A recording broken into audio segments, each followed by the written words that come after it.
Hey, this is Josh Dippold again from Integrating Presence, back with Randy Green for part two of our first series, which I may call Trauma, Teaching, and Textual Interpretations. And I know at the beginning we talked a little bit about Dukkha, and we said we're going to talk more about it. So here's what we're back here, and we might say a few things we said in the beginning. But if you haven't listened to the first part, definitely go back and do that. Kind of lots of things along the lines of the titles. And so I think maybe a place to start with this is, well, first off, what is dukkha, and why is it important? I'll say another caveat here that it really is not designed to be taken out of context with the other Four Noble Truths. So the first noble truth of the Buddha is the noble truth of dukkha. And what is dukkha? And some of the most common ways that people can just jump into it as is interpreted in English is suffering. But we think of suffering as really extreme. Like if somebody say, "Oh yeah, you're suffering," or there's but people say, "No, I'm not suffering." So this is I might suffer a few times in my life, but that seems really extreme word. So stress is another interpretation of dukkha, and unsatisfactoriness is really a good one, because who doesn't experience unsatisfactoriness from day to day? And the Buddha said he taught two things: the suffering and the end of suffering, or one thing. Even sometimes it's said, "I just teach suffering and the end of suffering." So why is this important? Have this fully enlightened being, it's said, and he knew all this stuff, all these other things, but he would only teach suffering and the end of suffering, which I'll just go really briefly through the other noble truth. So the second noble truth is the noble truth of the cause of suffering, and then the third noble truth is the noble truth of the cessation or ending of suffering, and then the fourth noble truth is the path or the way out or the way towards the cessation of suffering. But today we're going to drill down more on just the first one. And I know a bunch of people say, "Oh, these Buddhists, they're just such party poopers. They're always talking about suffering. I mean, come on, give it a break." So I want to just talk about why this is important to begin with. Why are we spending time on this before we jump in? And I will first say welcome back, Randy. And then if you want to jump in here with why is this important, or any other approach you want to take immediately on this. Yeah, no, I'll let you give the background here. So, Okay. yes. All right. Well, that's a lot of the different the background. Well, there's a few more things I might say. Now, the Buddha, he didn't. I mean, this is the kind of a core teaching in Buddhism, I would say. And even if there's other schools and sects that which who knows, we might look at another text on. Later on in this podcast, we might not, but for the most part, at least all the Buddhist schools at least acknowledge the Four Noble Truths, whether they think that suffering ultimately exists or not. But that's another good distinction here. So we'll be talking about the relative reality of this, not the ultimate level of reality. So there's this notion of the two truths, which isn't an original teaching. It's a later distinction, from my understanding, that we're talking about there's a relative truth and an ultimate truth, or a relative reality and an ultimate reality. So of course we're not going to go into the ultimate reality of this. We'll probably just be addressing it mostly from a relative reality, right? And also a very practical. The Buddha was known as a pragmatist, right, as well as a humanist. That all these things were visible here and now, in addition to being realized by each one for their own. Realized by the each wise one for their own. So it's not like some theoretical thing. We can look at this in our everyday lives. It's not just like a scholarly exercise, right? That there is unsatisfactoriness and stress in life. And a lot of times, I know from my own experience, one of the ways it comes from is this false notion I have that if I could just get all my external conditions lined up just right, have everything the way I want it, then things will go good. I'll have total control over everything and just keep everything arranged, and then, I'll just be happy that way. The thing is, though, that is not a long-term, in my experience anyway, that's not a long-term plan for suffering, because eventually in the long term, I will not be able to keep all the external conditions the way I want them, right? Something will come along, and then it will throw that off. And then when I expect that it shouldn't be like that, well, then I will get upset because it's not going the way I wanted it to externally, and so then I can get upset and frustrated and just feel like things are crappy. It shouldn't be like this. So then I'm at that point. Then I'm overlaying an additional layer of suffering on top of the pain that's already there. So there's like maybe a psychic pain that's already there, but then this is the teaching of the two arrows, right? The human incarnation, nobody experiences being human without some kind of pain. But the one that's more avoidable, instead of hitting ourselves with the second arrow, is saying this wisdom of, well, when I say it shouldn't be there, it shouldn't be like this. I don't want this to be like that. And so that's just, for me, that's an other layer that doesn't need to be there, because it's adding psychological pain on top of how painful it already is. So that's to jump in there. Sure. That's very similar to when we talk in psychology, when we talk about, or therapy, when we talk about, we have the incident or the situation, but how we interpret it, the way what we derive from it, the way we respond to it, is all about the narrative we create around the situation. As in this is, if we, and people say, is it similar to the glass half full or half empty? It depends on the approach. And I would say, no, that's not it. That's kind of glossing it over. Even though you put lip gloss on a pig, it's still a pig. Yeah. So there are certain, we can't weasel our way around, using a lot of animal analogies here, we can't weasel our way around the incident. But we can begin to work with the pain of it, as in kind of, I fell and I hit my knee, that's physical pain. But you can also have the emotional pain that goes with, why did you fall and hit your knee? If someone pushed you, then you will have the emotional pain of it, because that was unfair. Why did that person push me? And when then we can choose to go into anger, or we can choose to go into resentment, or we can choose to go into victimization. And blaming ourselves. I'm a bad person for falling in the ground. I should have never done that. The other one or the person pushed us, then it's karma, or it's punishment, or the gods are against me, or I deserve this. So that's where the narrative comes in, as in exploring all of these avenues, not just locking into one, but psychologically and emotionally and energetically go in and say, okay, that might actually be the truth, not the truth, but the case. Sure. Because what is truth? It might actually be the case. Yes, I might have done something in a previous lifetime that actually alludes or builds up to this moment where I have a re-experience of something I have unfinished business with. Or we could go from a normal psychological perspective, looking into, okay, that other person, what was he or she? Is it a perpetrator? Is it a kind of a predator? Or is it incidentally something that happened by accident? So we can't say if it's done by directly, what you call it, by... Intent to harm. Thank you. Intent to harm. Yes, then we can be upset and feel victimized and kind of, why the fuck you do that to me, kind of. And then we will have a different narrative than if we are just looking over, and if we fall and we get pushed and we think that person wants to do it deliberately, and then we move around and we're full of aggression, and why do you do that? Instead, just go into the mindfulness approach, where we stop up for a moment and look at that person, and then person will say, oh, I'm so sorry, I didn't mean to do so.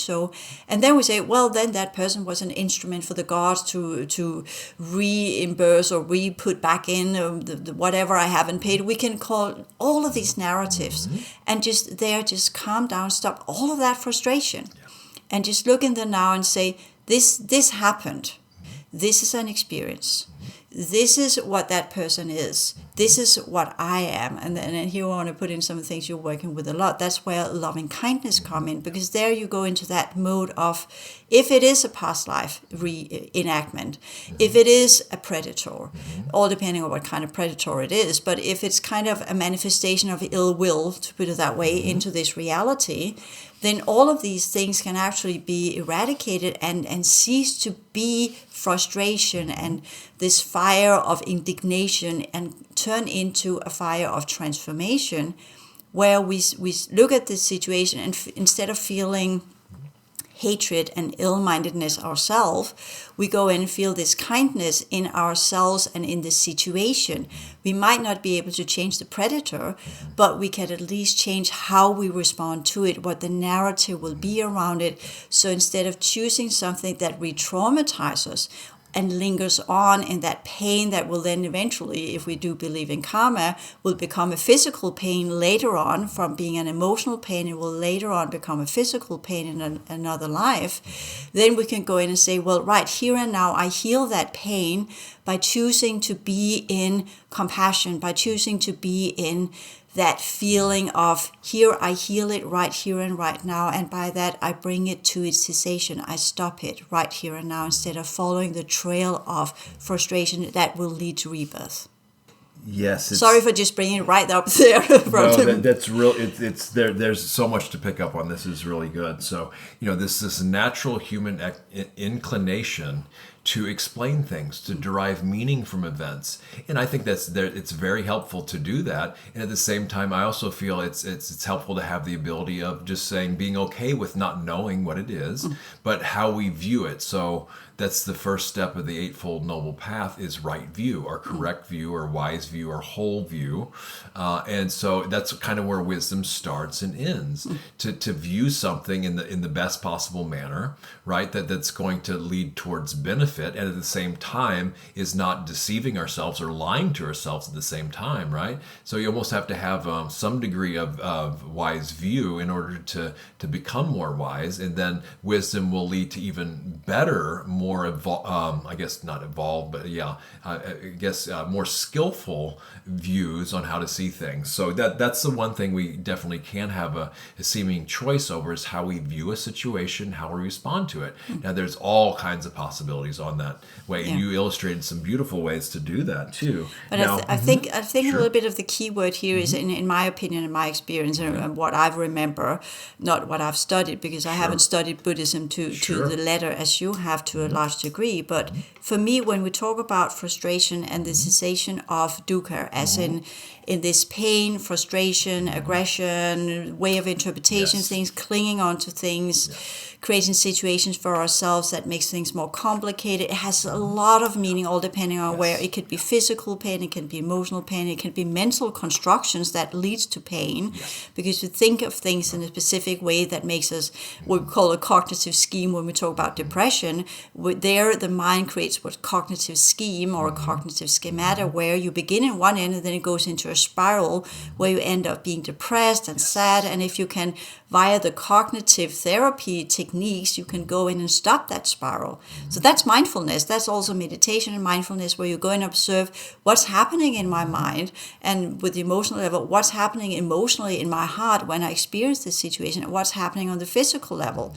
So the pain is, we know some of the practitioners that are the gurus and some of the other ones that work with the physical form, they can completely extinguish all forms of pain, so they don't feel pain. And we know that we can do our painkillers and what have you. So pain is also tied to our expectation of pain, or our expectation, as we have learned when we're children, that if we fall and our mom said, "Oh, go that way," then pain will be something very to be afraid of. Whereas if we kind of, when we fall and we get picked up, we get kissed on the cheek, and mom says, "It's okay, it's fine, it's just pain, you can deal with this, it's good, you feel it, this is to teach you to be careful next time," or put it into some kind of context that is expanding our awareness of how to use our body in a proper way, because that's what pain is.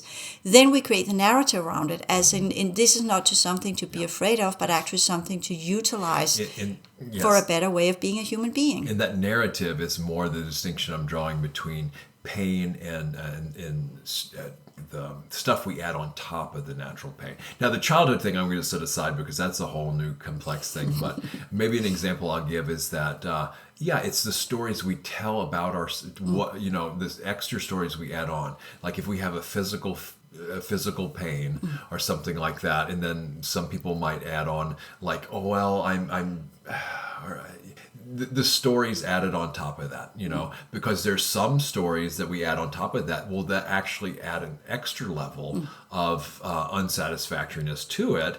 But there's other views and stories we can see that might actually help it, more wisdom or wise views or skillful ways to view it that won't add that extra level of unsatisfactoriness on it. Now go ahead. Yeah, no, I was just thinking what we're dealing with here and what we're doing here and trying to exemplify here is that when we are having this discussion on words, which some scholars do and some do not do, and is it to be interpreted this way or that way, whatever, then in my mind, we must understand, because the Buddha was one of the people that could look into different realms and different aspects of things in one go.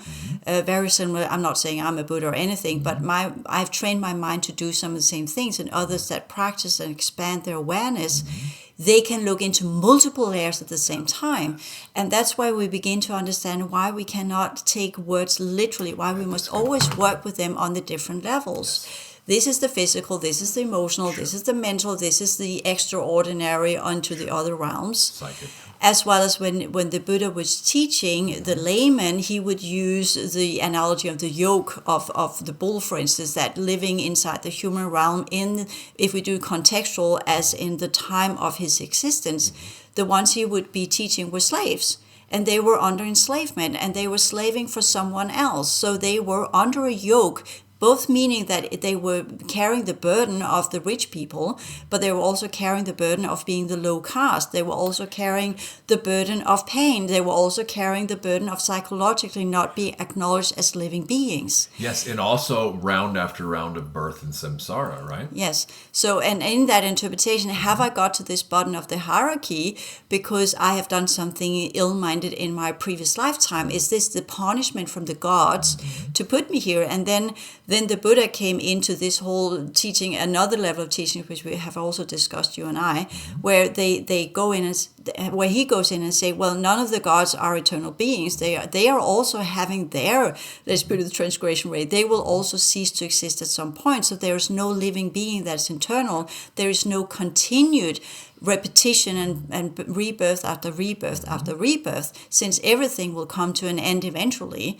So let us go in and figure out, okay, what is it that leads to the rebirth? And that's where the understanding of dukkha comes in, because that's where the teachings are. Well, you have that experience, and what you put onto it, what you tailor around it, the faculties of mind, what you interpret it, the faculties of emotion, what you put into the five skandhas, what you put into the I'm sorry if I'm not. Well, it's interesting because it's people. It's because there's actually a terminology in Buddhism called the five faculties, but they're also called the indriya, and so it's interesting how we're kind of mixing these terms that Buddhists usually take as their own terminology. So in the skandhas too, but yes, I'm alluding to that because I'm kind of trying to tap into thing.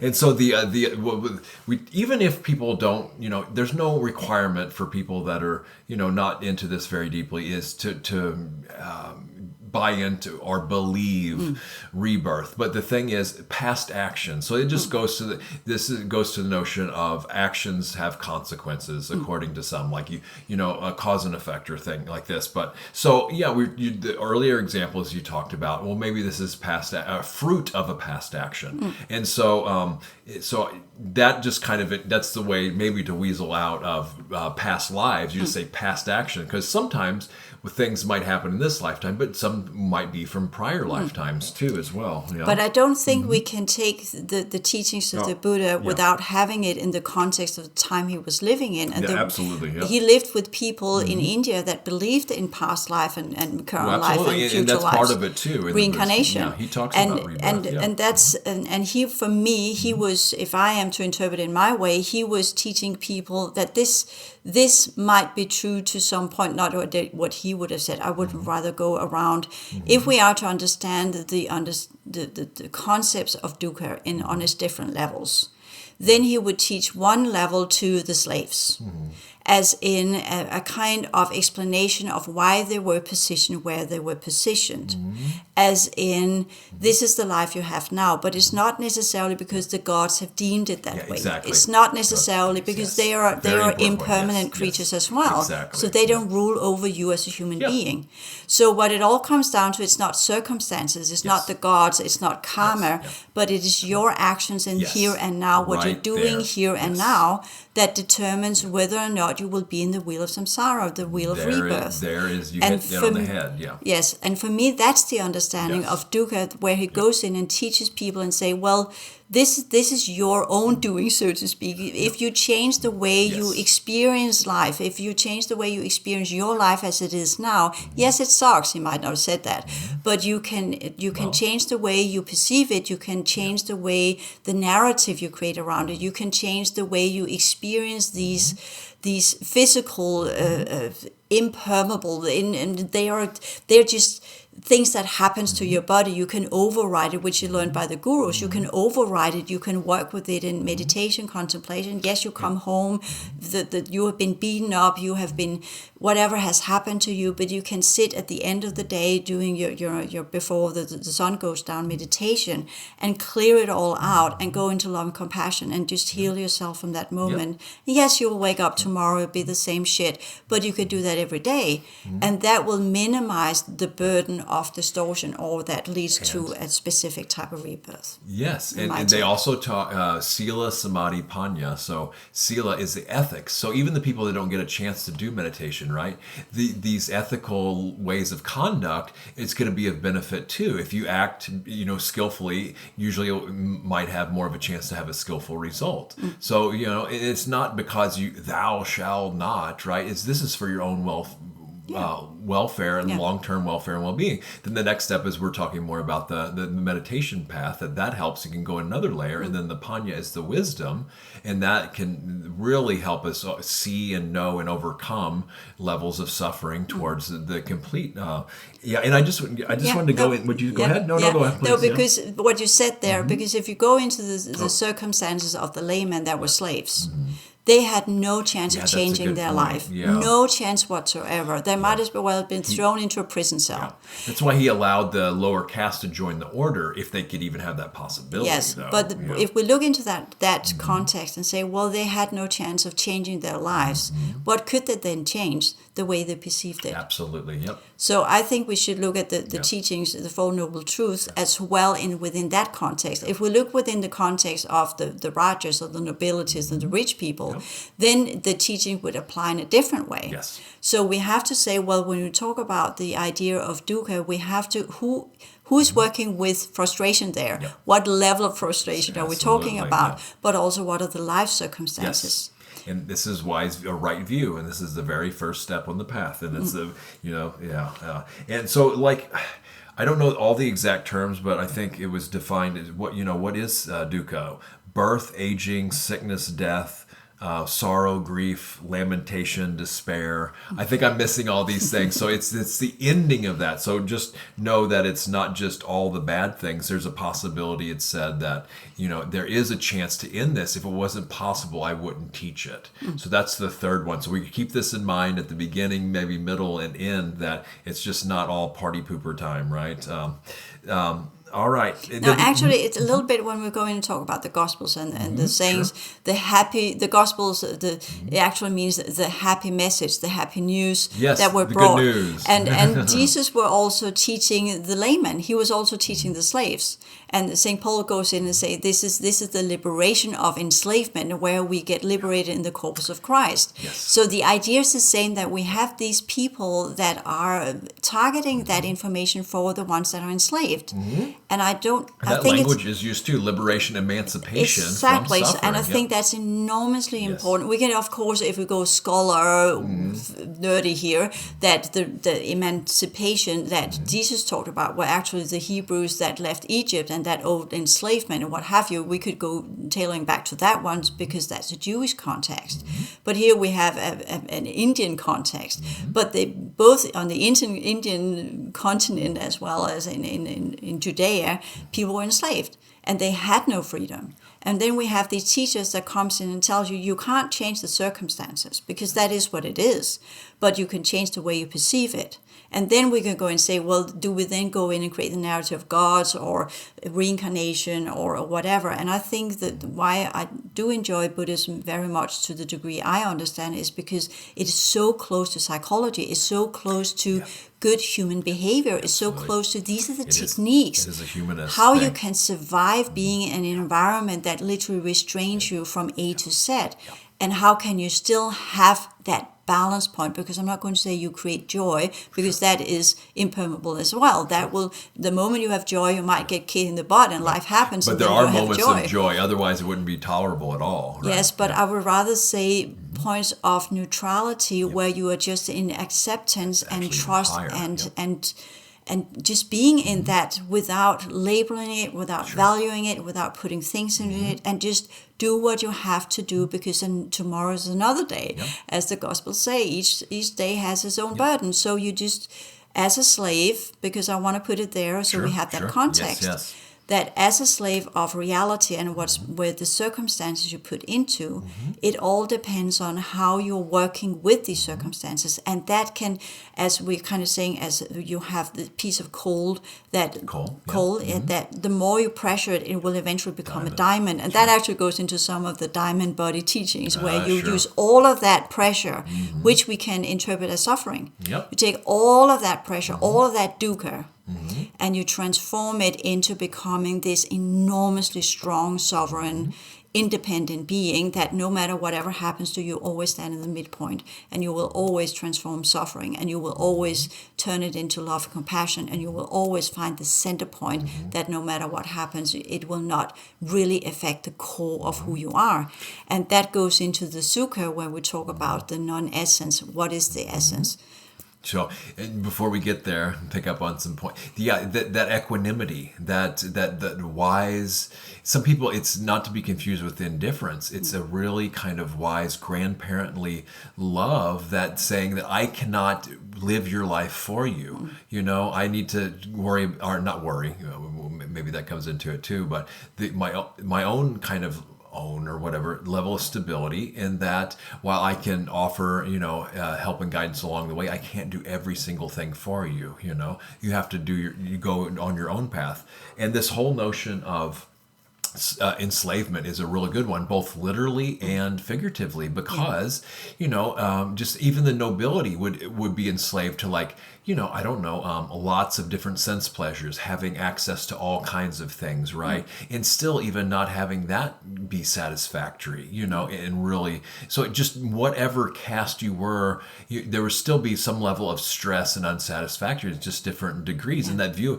And so there was a big emphasis with, it might have been fruits from past actions, but the thing is, like we were saying, right now is the chance to change. You can view this, there's the choice to view this a different way now, and there's a choice now to act, think, and speak more skillfully and more wisely now, which will pay off. So instead of putting the emphasis on all the past and how horrible it was, and maybe what I did all in the past, not to deny that, but know that that can actually drag one down even further if you give that more time and attention and energy, but know that now is the chance to make a change. Our actions, our thoughts, speech and action do make a difference. There's one thing though that I also wanted to pick up with is when we talked about the real life example of getting pushed down. And yes, I think you kind of also mentioned compassion, because in my notion, that would be a notion of compassion there, because to say, oh, hey, how you doing? And when somebody's, hitting you, I don't, it's not, I mean, and that's a real high-minded thing. And I would say very advanced practitioners can do that. But for the reality, the street smart spirituality my view is that person isn't a lot. What is that person going through that they did that, And also this notion of, that person is a lot of freaking pain, right? Or something really bad is going on there. And at the same time, they want to be happy just like I want to be happy, right? So now sometimes the most compassionate thing to do is, put up strong boundaries and stay just as far as away from that person as you possibly can and have no interaction whatsoever. I think in some cases that is the most compassionate thing. It's not like I'm going out, so. But again, yes, absolutely. So I would say that's people in the distance that we don't look at people in the distance because we're not infiltrating and we're not entangling ourselves into their energy field. You would talk energy. Yes. But if I have a person, this is you talk about the higher levels of compassion. If I have the situation where I'm on a train and I am in my bubble of energy, I'm in my version of reality, the relative reality that I have created by working with my energy system, to the level where I am in that balance point of neutrality, so that whatever happens around me fluctuates in and out of my field without me clinging onto it, without me grasping it, without me pulling it in and saying this is mine or this is part of who I am, just letting it be there as an experience. Then if someone comes and pushes me, then that person becomes part of my experience, and by that becomes part of my field. And that's where, when in that situation where I will then go into that still point and look at the situation, and actually in that moment, I would be able, via the higher levels works of compassion, be able to change the trajectory of I'm using a he here, his and my entanglement in future lifetimes. I can extinguish that karma that would arise from that moment by being in the correct type of compassion. And that has nothing to do with me being all softy and, you didn't mean to do that. Good point. It is an energetic nullification of the incident. So that's something entirely different. It is. Really that's mastery of energy field. So that means compassion has different layers too. Absolutely. And this goes along with a view, because you saw all this and you know where it could potentially lead with your action, right? And the action is more energetic in this case, but it's still the what you saw, the view, and where it could lead, and then the action, the response that was chosen there. So it is a type, but it's again on a high, a different level. But so that's beautiful. Yes, because if that situation is not resolved, then we will meet up again at some point, because it's you have this. It's like a tear in the fabric of reality. Two realities clashes together. This is where we have relative reality, that's our individual reality that is ignited and controlled and explored and unfolded via our energy system. But if we go into the unified reality field, then all of these individual relative reality incidents will create a pattern from where we will be forced to meet up eventually. And this goes to the notion that maybe a similar type thing is if I don't learn a specific lesson, a specific lesson, it seems to keep repeating until I've mastered it or came to completion. It might not be the exact same person. It might be in a different scenario at a different place, but the dynamics are really similar, right? Yeah. These repeating things that happen in our life over and over again until we kind of get the thing that needs to be learned or realized. I mean, that's what came to mind with this. Yeah. Yes. So that's the understanding also of karma as this pattern that we are weaving together of reality, our relative realities, our individual perception of reality, the way we administer our energies and our consciousness potentials will then create the big pattern where we are all interconnected, and that not that we are all at one or we are all one, because we're not interconnected. We are interconnected and we are affecting each other. Interdependent too. Yes, because we are in the same reality. Yes, so exactly. in a way we say karma is the entire reality. It's not just cause and effect, but it has a cause and effect in our everyday life, and it has a cause and effect on the long run.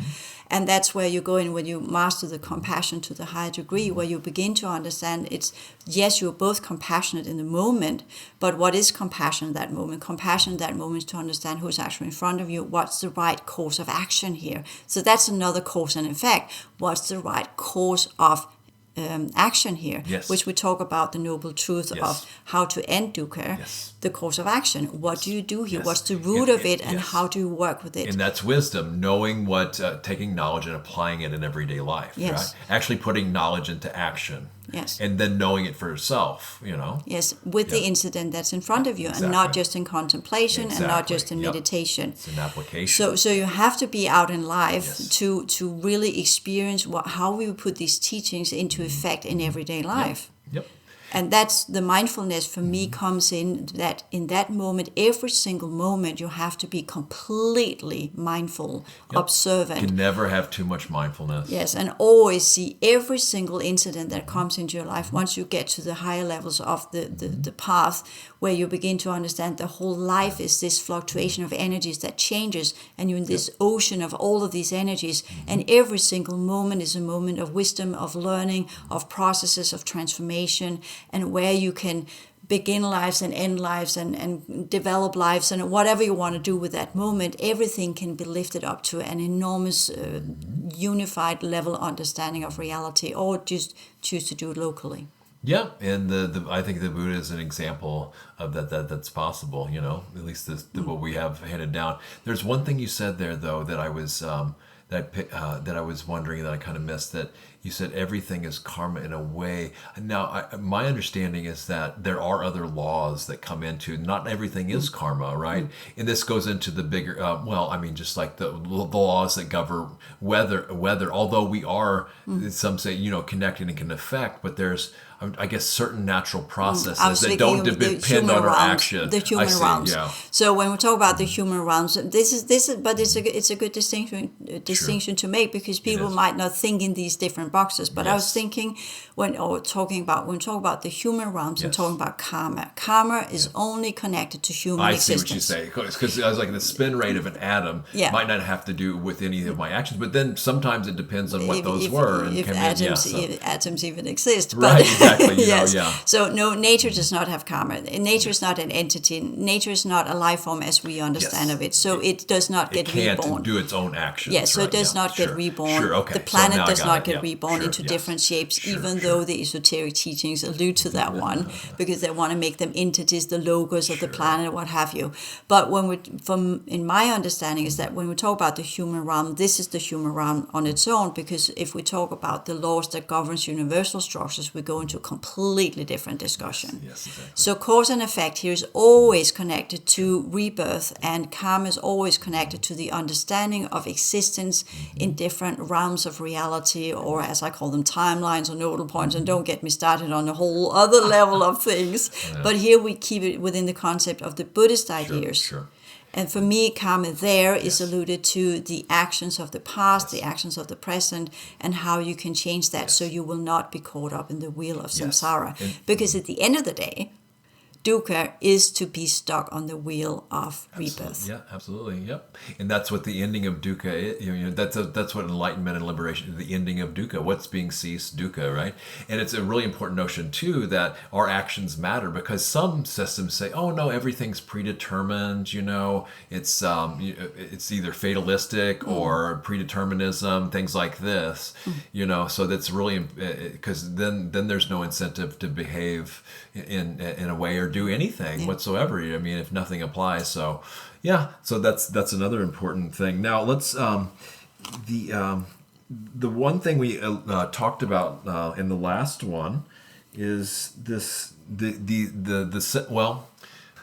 before I wanted to, do you remember the point when I said I was going to go back and pick up some things before you kind of transitioned into something? Now I'm off on that. So maybe if it comes up later, we can choose that. But the one thing we left at the last time that we kind of hinted that we'd pick up is the symbol, working with the symbol. Yeah. So if we want to go back to that and explore that a little bit deeper and how that works. Well, let's see if we can work our way back in, because that's a very, very high level. That's Right now, we right, have gone yeah. into the path of compassion and Yes, karma yes, and the cessation of being on the wheel of rebirth and being enslaved to the wheel of Yes. rebirth. Because I think it's important when we talk about the Buddha and his teachings, he was always working with this very, I'm sorry, I'm saying he was always as if I've been around him, but It's an English expression, yeah. right? Yes. So the working with the different layers of information and teachings, and again we have talked about from the slaves and how to be in a reality where you're stuck and you're literally refrain from doing anything, and then going into the kings and the nobilities or whoever were on a higher caste, and what would they be enslaved by other than frustration and nitty gritty? Yeah, you got the whole palace there, and you're still complaining kind of psychology, but what would they be actually enslaved by? They would be enslaved by the gods. They would adhere to the gods because they were put there as that level that would administer in reality field for the gods.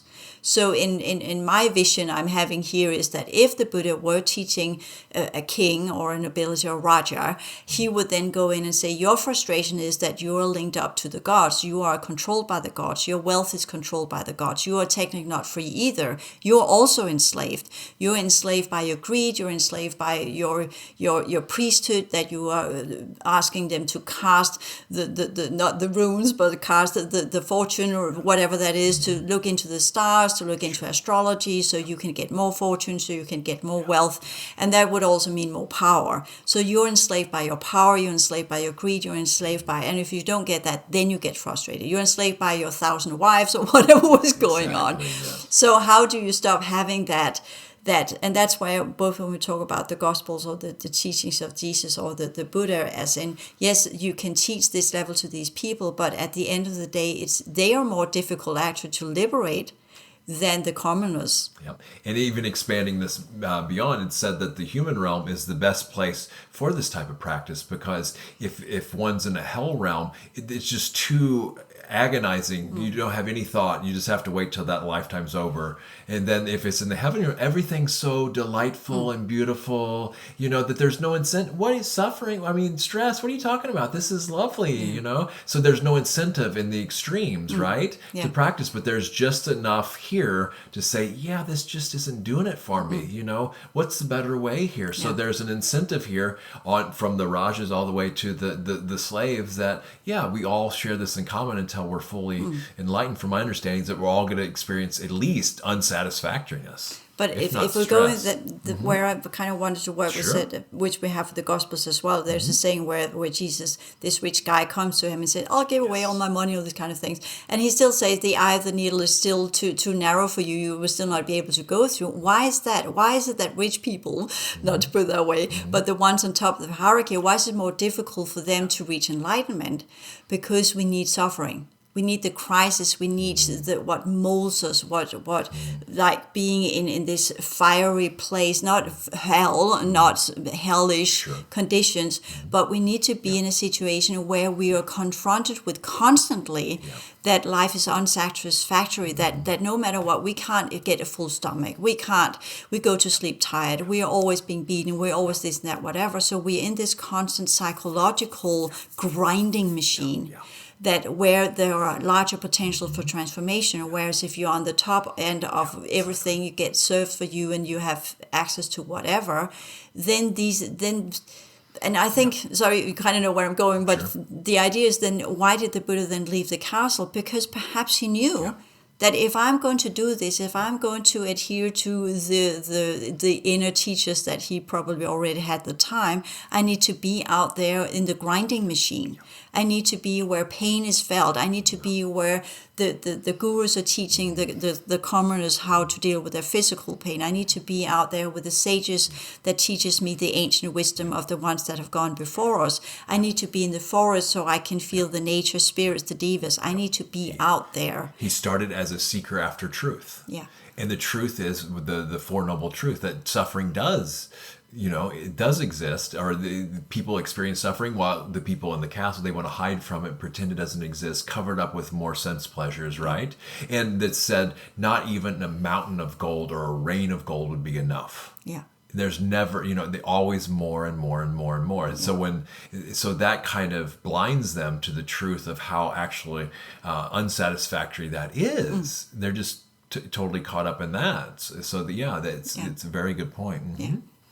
Yeah, so that's kind of just what. Yeah. So we're still talking about when he said that, he was teaching the different people in different ways, and for me, and I know I'm constantly conflating it with Christianity or the perception of Christianity. No, it's a good reality, because you're drawing on that teaching system to understand this type of and that might approach. be completely wrong. Well, it could be, or it could be even more right than we know of. So I don't know. And then, of course, this intuitive, what I remember, what I was experiencing as being that Buddhist monk when I had that remembering, so to speak. Yeah. Let's talk about that for a little bit, if you'd like to, whatever you'd like to say about that. Let me preface it with a little bit of this kind of paradox of, so it said on the night of the Buddha's enlightenment, one of the stages he went through is recalling his own past lives, incalculable number of past lives, right? And then before going on to actually seeing these, the cycles of birth and death in other beings. So that was the next, but his own past lives. So that, to me, that seems fairly important. Now, the paradox is, some people say, and there's wisdom in this too, obviously. Well, I guess some of the monastic order, they're not allowed to really talk about their past lives for this and that reasons, at least among the lay people that I know of. Now, they can talk about the Buddha's past life, or I don't know exactly what, but you don't hear too many monastics talking about that. I won't go into the reasons now, but we're not monastics, so that rule doesn't apply to us. And the other thing is that, some people can get hung up on certain past lives, right? So they can constantly either re-traumatize or get too involved in that, and where that's they put too much importance on it. But I would say there is a great deal of importance to be gained. So what is the balanced approach to look at these types of things? And then you can also do this from draw on your own experience with past life memories too, right? As experiential. Yes, because all the things you said there, absolutely. Yep. So I will give more kind of my approach to this more than what others have put. Because in the inner work I've been doing, where I work with timelines and clearing of timelines using the chiasm of my heart field, so that's a completely different approach. But when I go in this life alone, I work through many of my fields that are part of my energy system. And once I'm done with the field, it collapses. And once it collapses, you see everything that is on the timelines connected to that field. That would be how I would interpret that.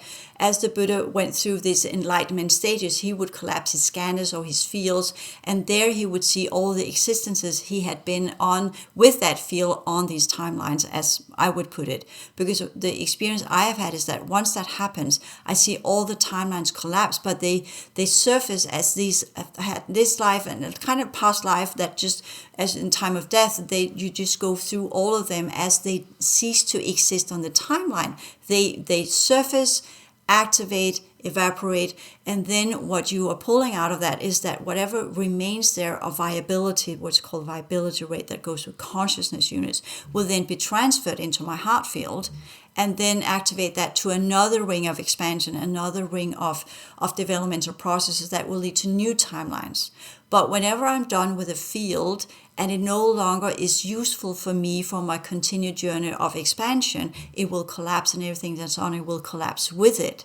And by that, all of these past lives would cease to exist. And even if you ask me, can you remember them? No, they will completely cease to exist.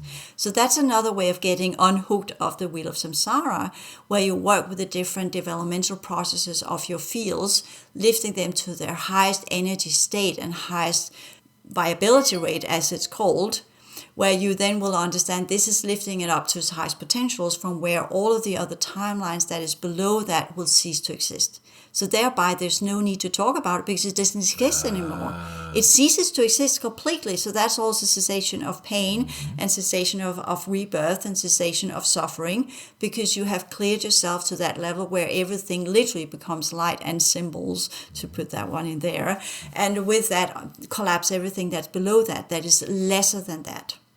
So that's how I kind of perceive that thing. So, but with things that lingers on, as in the Buddhist monk, that's because I'm not done with it yet.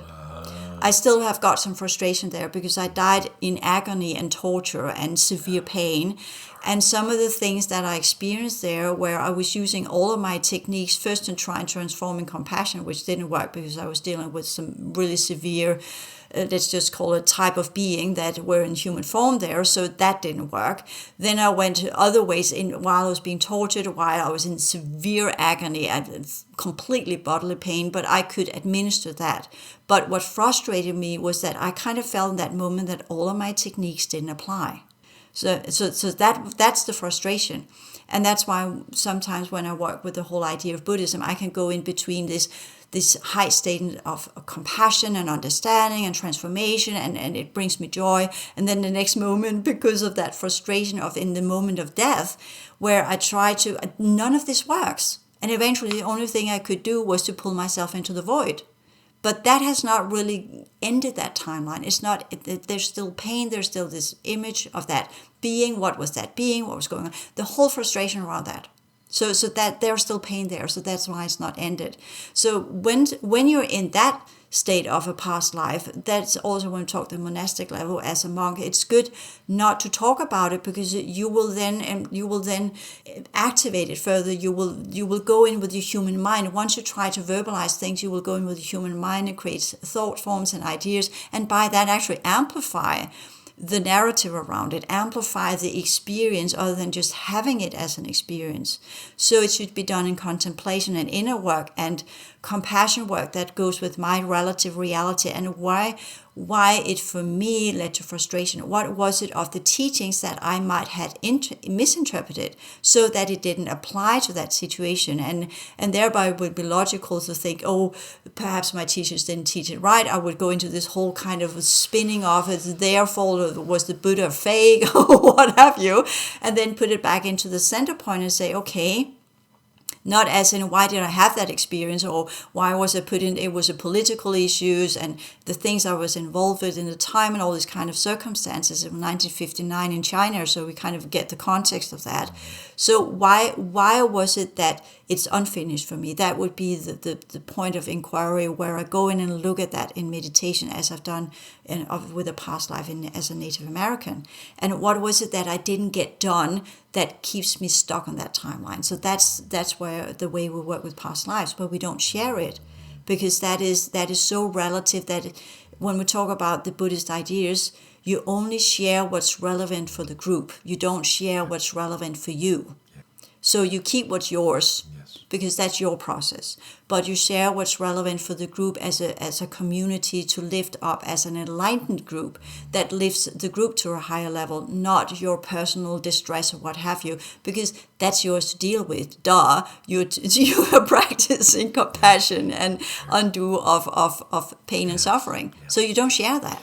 It's very beautiful and wisely put. And the Buddha would do that too. In crowds, he would kind of survey the crowd and just know exactly what to say, what not to say for everyone present there, right? And but what comes to mind now is besides the pain and the challenge behind what I felt by hearing you say that is that I wonder if there's other past lives behind that interrelate to that moment too. If there's patterns in past lives too, probably. that either repeat or that are significant. And so it's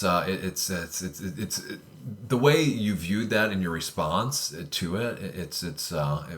I find it very helpful, especially for practitioners that are getting around that level. And I would love to hear from some practitioners who are experiencing past life recall. And I know I've done a post in the past about what makes it even more confusing is all the different potentials where it could not be a past life. It could actually be something else, right? There's so many other possibilities where what one is experiencing could seem like a past life, but there's so many other explanations of what it could be too. Yeah.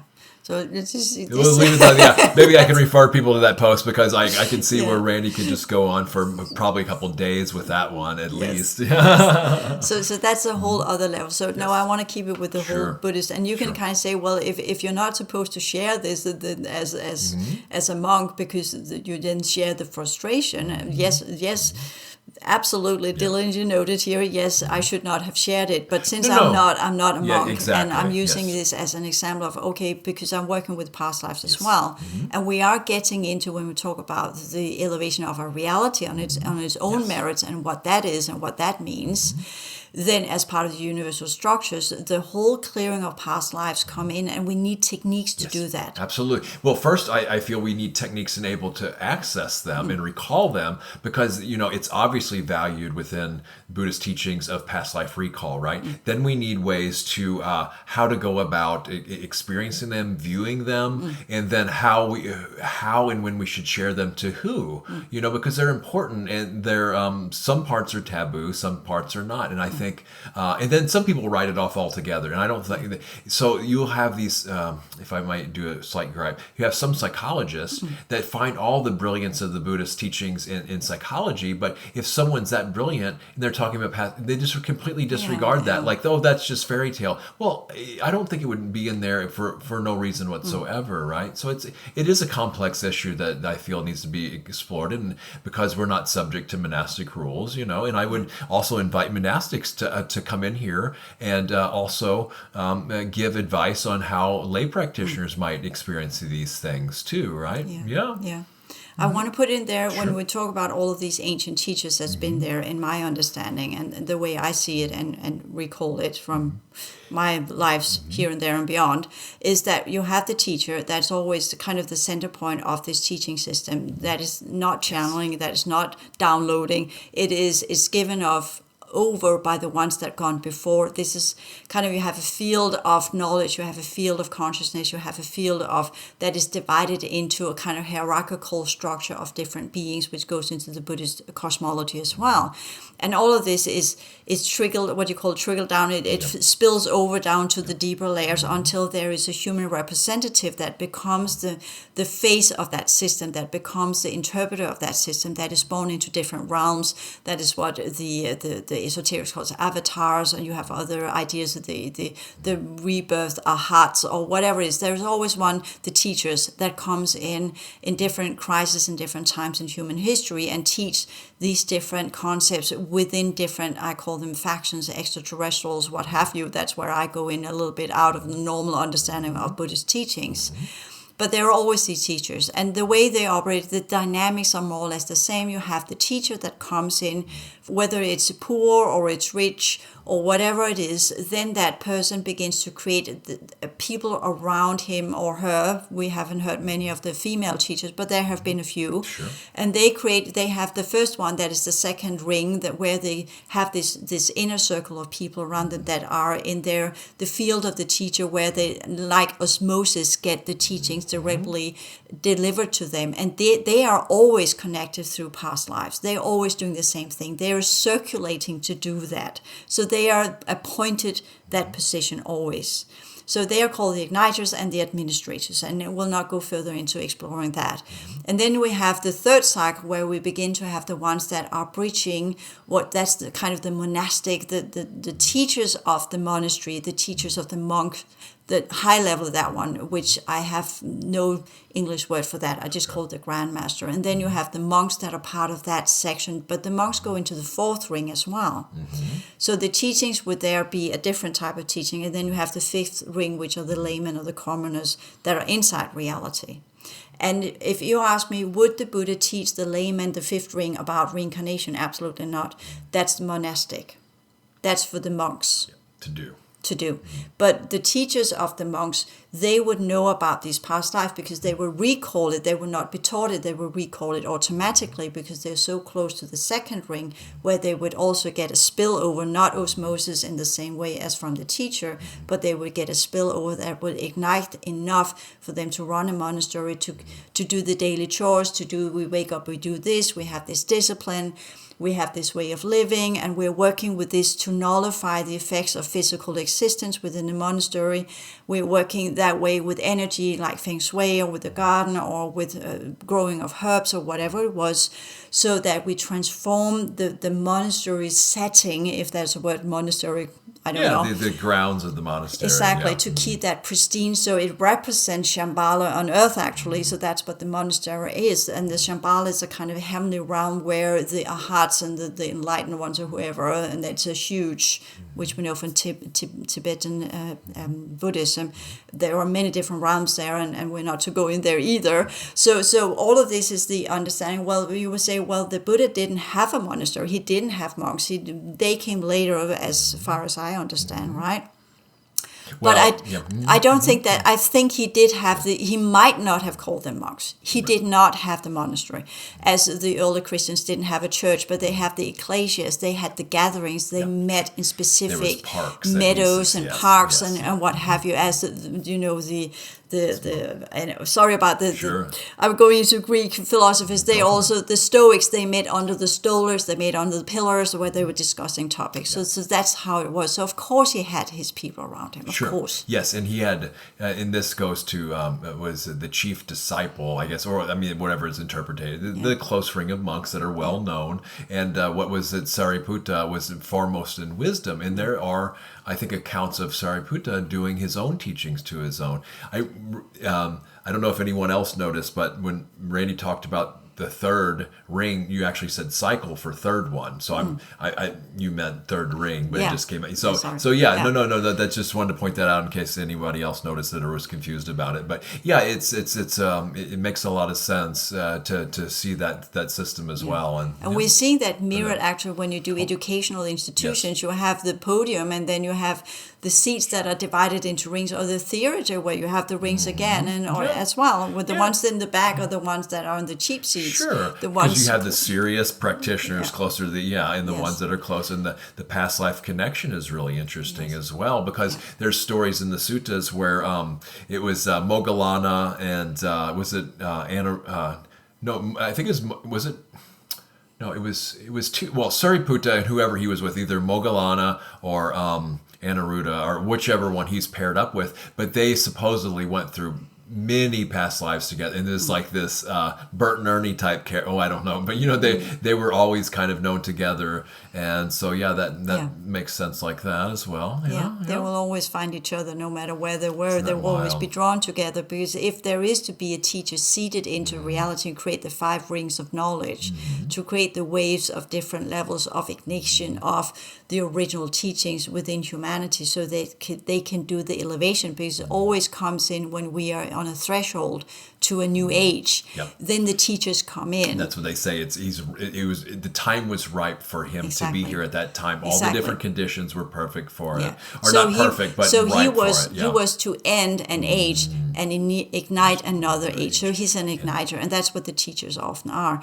But that's also why he says that everything that I leave behind must cease to exist, because the point of me being here is not that I become a religion, that I become something you worship.